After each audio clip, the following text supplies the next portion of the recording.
हमारे साथ है केंद्रीय परिवहन राज्य मंत्री जनरल वीके सिंह।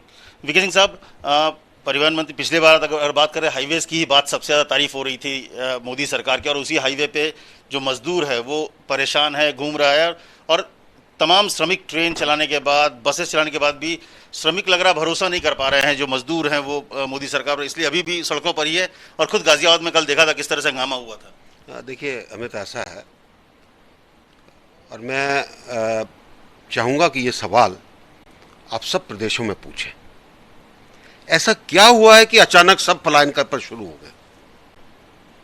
सरकार ने कुछ बोला क्या? केंद्र सरकार ने कुछ नहीं बोला। ऐसा क्या है कि लोग बाग कह रहे हैं कि अपने किराएदार को कि तुम कल चले जाओ यहां से? क्या हुआ है? दिल्ली में हो रहा है, राजस्थान में हो रहा है, पंजाब में हो रहा है, ये अलग अलग प्रदेशों में हो रहा है। और इनकी देखा देखी जब वो चलने लगता आदमी तो उनके घरों से फोन आता है, अरे भाई वो वहां से पंजाब से आ रहा, तुम क्यों नहीं आए? तो हरियाणा वाला भी उठ के चल पड़ता, मध्य प्रदेश वाला भी उठ के चल पड़ता। कोई किसी को बताने को तैयार नहीं है। हर प्रदेश को कोशिश करनी चाहिए कि इनको ठीक तरह से पहुंचाएं। अब एक कल मैं कहूंगा कि राजनीतिक रोटी सेकने के लिए एक शगुफा छोड़ा गया, हम 1000 बस दे देंगे। बहुत अच्छी बात है, योगी जी ने कहा दे दीजिए। बसें कहां से आ रही हैं? 500 बसें राजस्थान से आ रही हैं। भाई वो 500 बसें राजस्थान सरकार इस्तेमाल करके अपने लोगों को उनके जनपद तक भेज सकती थी ना। उसके लिए क्या प्रियंका जी की जरूरत थी कि वो कहें कि हम 1000 बस देंगे तब हम ये 500 बसें निकालेंगे? पंजाब से जो जा रहा है उसको बस क्यों नहीं दी जा सकती थी? किसी भी प्रदेश में आप ले लीजिए, महाराष्ट्र से देखिए कितने लोग पलायन कर रहे हैं। लेकिन आप जो प्रियंका गांधी वाली बात कर रहे हैं, लेकिन अब इसको लेकर, बस को लेकर बड़ी जबरदस्त राजनीति हो रही है। प्रियंका गांधी ने जो बस का 1000 बस की वो राजनीति थी, और क्या था? मुझे ये बताइए, मैंने जितने प्रदेशों का नाम लिया उनके अंदर, लोगों के अंदर अफवाह कौन फैला रहा है? गाजियाबाद के अंदर अगर आपको याद होगा, लॉकडाउन के शुरू में दिल्ली में एक अफवाह हो गई, गाजियाबाद चले जाओ, वहां से बसें मिल जाएंगी अपने घर जाने के लिए। आनंद विहार और गाजियाबाद भर गया, लाल कुआं तक। 3 दिन लगे हमको क्लियर करने में। हमारा आदमी नहीं था, गाजियाबाद का आदमी नहीं था, वो निश्चिंत था, उसको कोई दिक्कत नहीं थी। आज भी गाजियाबाद का जो श्रमिक है वो निश्चिंत है। हमने उसको बोला भाई आपकी कोई दिक्कत है? हम है ना यहां पर। योगी जी ने बोला कोई भूखा नहीं सोएगा।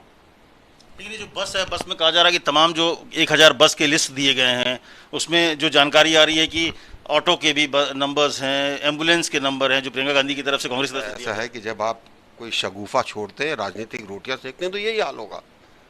बिना सोचे समझे आपने कहा कि, सोचा तो यह था कि सरकार कहेगी अरे हमें आपकी 1000 बस नहीं चाहिए।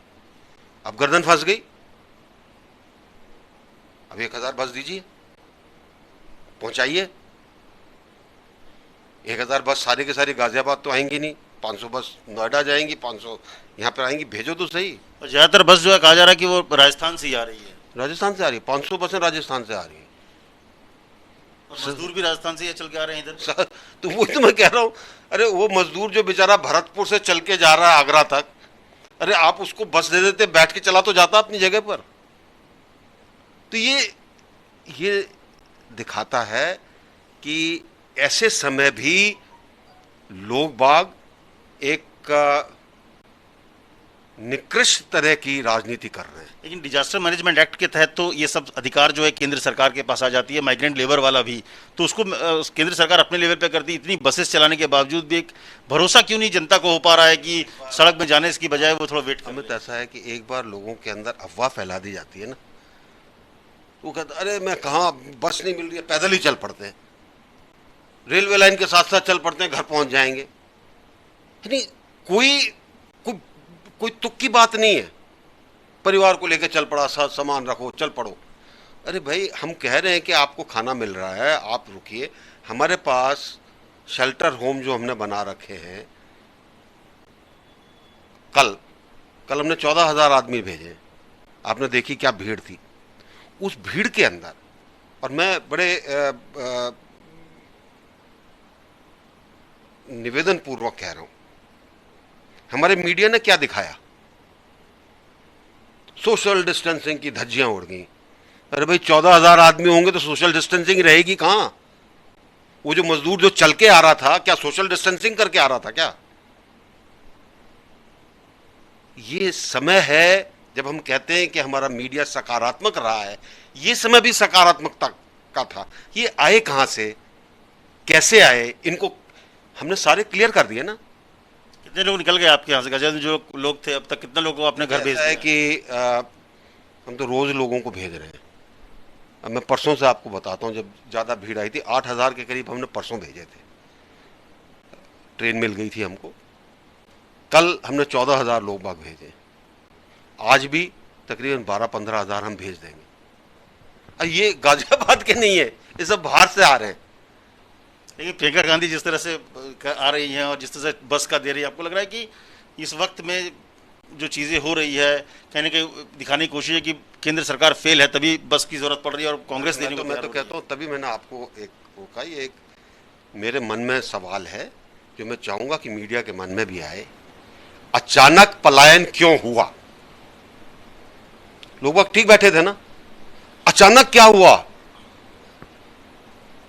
कि मकान मालिक ने किराया मांगना शुरू कर दिया, या लोगों को बोला गया कि जाओ भाई पता नहीं क्या होगा तुम्हारे साथ? कुछ तो हुआ होगा। कहीं ना कहीं राजनीति, आपको लगता है इस पूरे मामले के पीछे, सड़कों के पीछे आने की राजनीति है? बिल्कुल, नहीं तो कोई रीजन नहीं है। बहुत धन्यवाद। साफ तौर पर उन्होंने कहा कि जिस तरह से लोग घर से बाहर निकले हैं, जबकि आराम से घर पर थे, लोग का अचानक भाड़ा मांगना, घर से निकालना और सड़कों पर हजारों लाखों की संख्या में श्रमिक का आना, कहीं ना कहीं जनरल साहब को लगता है कि इसके पीछे राजनीति और खास तौर से जो कांग्रेस शासित राज्य या तमाम जगह पे जिस तरह से लोग कर रहे हैं, वही वजह है कि लोग परेशान होकर घरों से बाहर निकल रहे हैं और ये अपील भी कर रहे हैं कि कम से कम फिलहाल ना निकले, सबके लिए व्यवस्था हो रही है और व्यवस्था के जरिए सबको घर भी भेजा जाएगा।